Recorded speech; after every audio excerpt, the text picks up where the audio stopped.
Today I'm visiting Maldon in Essex, famous for its culinary sea salt, Thames barges and its very laid-back atmosphere.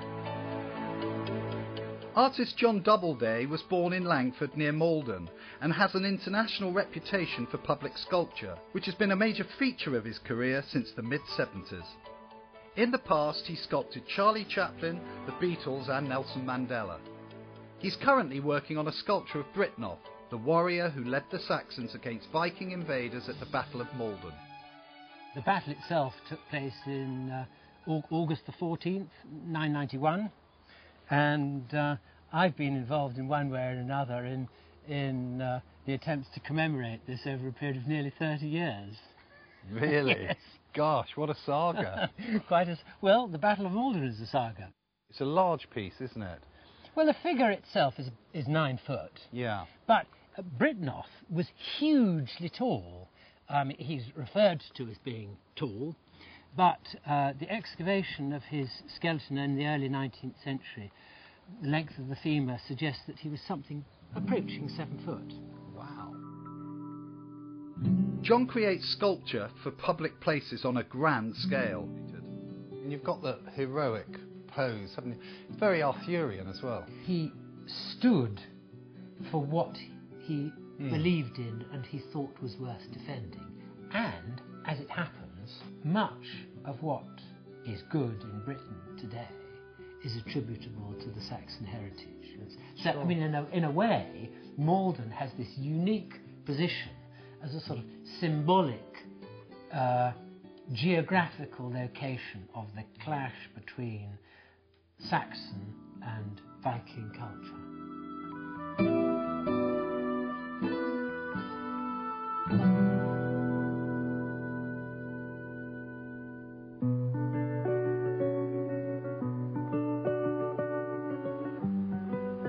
Britnoth is also celebrated in another piece of artwork in Maldon. The Meldoon Centre in the High Street houses a 42-foot embroidery designed by the late Humphrey Spender, who lived in the area. It marks 1,000 years of Maldon's history since the epic battle. Coral Skelsey is curator of the centre. So this is Britnoth? That's right, yes. The leader of the Anglo-Saxons. Very, very colourful, bit of a hippie. Yes, he is, in his lovely, bright, colourful clothes, yes. When was this all done? It was actually done in time for 1,000 years of Maldon's history from the Battle of Maldon, which took place in 991, and it was ready in time for 1991. Who did it all? It was designed, yes, that's right, yes, local and from in and around Maldon. 86 ladies altogether did the embroidery. So it's real folk art, isn't it? It is in a way, yes, done by local people. Tell me a bit about what we've got here. This is the island, as it were. That's right, that's Northey Island, where the Viking raiding party landed. Right. And you can see the Vikings lined up here. Yeah. Then we go on to the battle itself, and then we progress up to 1991 at the far end. 1,000 years of Maldon's history.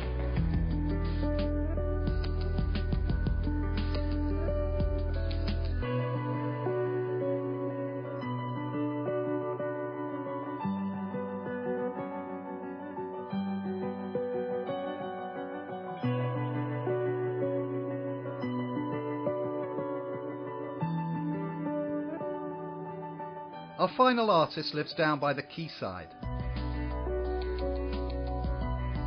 Ian Hughes has been making stained glass in Maldon for the past 20 years, but it's only recently that he started working full-time as an artist.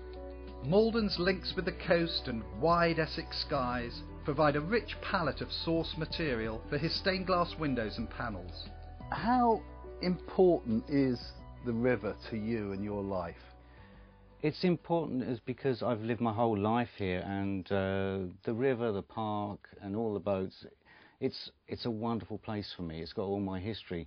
I'm not really a boaty person, but as a pictorial image, for me it's wonderful. And as you can see, I'm actually working on a couple here at the moment, just finishing off. I'm just making a couple of small boats here, there's a Maldon smack and a Thames barge.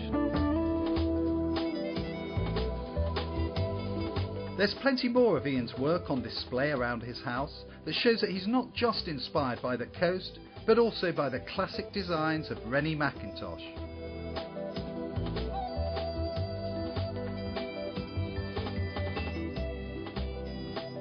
That's all for Maldon, so it's time to bid farewell and move on to our next port of call.